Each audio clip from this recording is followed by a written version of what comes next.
Keith one-time Thurman, who was planning to fight Sebastian Fundora this week, but was canceled because Fundora suffered a hand injury. And the fight was postponed, and the fight is supposed to take place in 2026.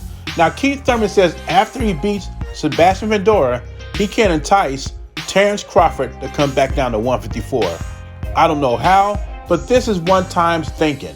But let's hear it from the horse's mouth. I don't own the rights to this content. It's for educational purposes only. Thurman versus Crawford, I still think he wants to come back down. I still think that's something for us, man. We should run it.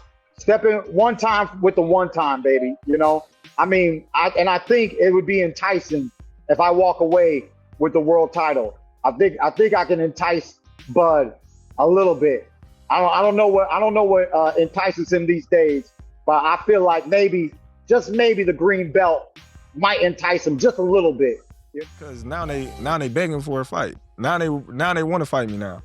You know, all these guys that see now, they say, oh, he's the ticket. Win, lose, or draw, he's the ticket. I'll fight Terence Crawford. Come on, man.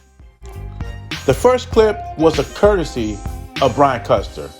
You know, Brian Custer also brought up, and this is according to Brian Custer, that Errol Spence will be back in 2026. That's another fight Keith Thurman is talking about. 2 fights he avoided when he was unified champion at 147. Now he wants to fight Errol Spence and Terence Crawford. Remember what Keith Thurman used to say about Terence Crawford? He would say Terence Crawford is not a legit 147-pounder, and he thought Amir Khan would beat him. Also, he questioned the legitimacy of the WBO belt. They would say he was chinny, that he couldn't sell. Even Danny Garcia would say something like, I already fought Crawford in amateurs and I beat him. Meaning, why would I fight him in the pros? Now you see all these cats that dogged him out. Props to Errol Spence. Errol Spence is the only one that had guts to fight him. Jermell Charlo, Keith Thurman, Danny Garcia. All these cats want the big ticket, Terence Crawford. And let's play the hypothetical.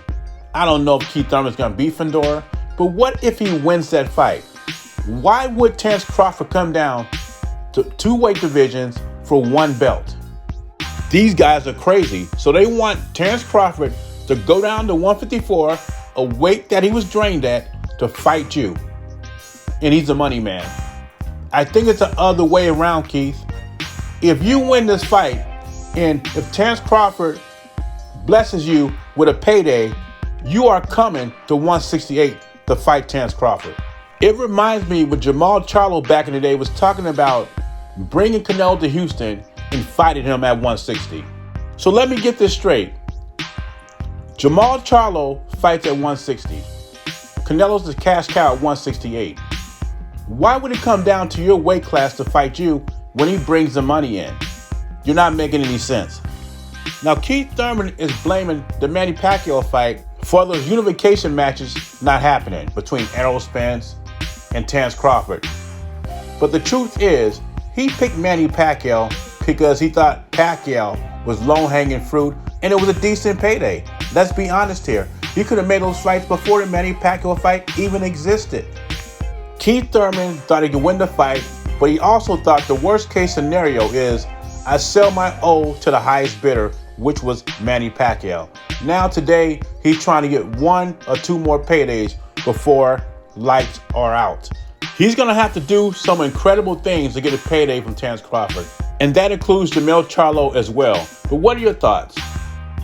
If Keith Thurman beats Fundora, would there be enough to make Terence Crawford go down to 154? I don't think so. But what's your opinion? Beezy, I'm gone.